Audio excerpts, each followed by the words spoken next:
দেখুন বন্ধুরা, আমার মাটনটা 2 ঘন্টা হয়ে গেছে। তো আমি এই মটনে আলু না দিলেও হয়, কিন্তু আমি একটু আলুটা বেশি পছন্দ করি, তো ওই জন্য আলু দিচ্ছি। দেখুন আলুটা এইভাবে কেটে আমি ভেজে নিচ্ছি। তো আলুটা ভেজে নিয়ে ফিরছি। আলুটা তুলে নিয়েছি, একটু তেলের উপরে চিনি দিয়ে দিলাম। এখানে দেখুন গোটা গরম মশলা আছে, তেজপাতা, শুকনো লঙ্কা, গোটা গরম মশলা ফোড়ন দিয়ে।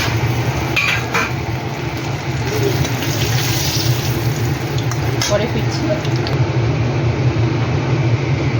তো দেখুন বন্ধুরা, চিনিটা গোলো গোলো ভাব, এর সঙ্গে আমি সাইড দিয়ে পেঁয়াজটা দিয়ে দেবো।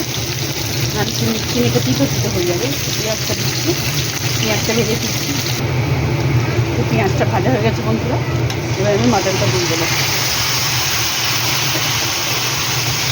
মাটনটা দিয়ে কিছুক্ষণ কষবো, কষতে কষতে ফিরছি।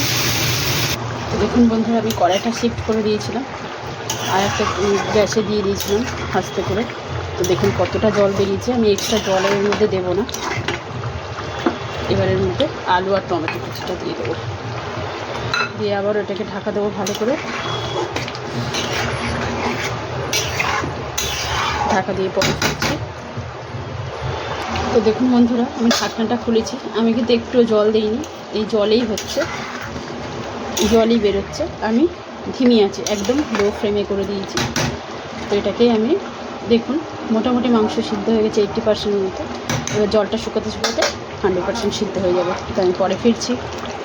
তো বন্ধুরা দেখুন, গ্যাসটা আমি আবার পাল্টে নিয়েছি। তো আমি এবার এতে গরম মশলা আর সামান্য একটু ঘি দেবো। অল্প একটু আছে, সামান্য একটু কৌটোটায় যা আছে তাই দিয়ে দিলাম। দিয়ে আবার ওটাকে ঢাকা দেবো। ঢাকা দিয়ে একদম শুকনো করে ফিরছি বন্ধুরা। তো দেখুন বন্ধুরা, আমার রেডি হয়ে গেছে মাটন কারি। মাটন ভালো সিদ্ধ হয়ে গেছে। তো আপনারা ট্রাই করবেন, ট্রাই করে কমেন্ট সেকশনে কমেন্ট করে জানাবেন রেসিপিটা কেমন লেগেছে। ভালো লাগলে লাইক ফলো শেয়ার করবেন। Bye bye.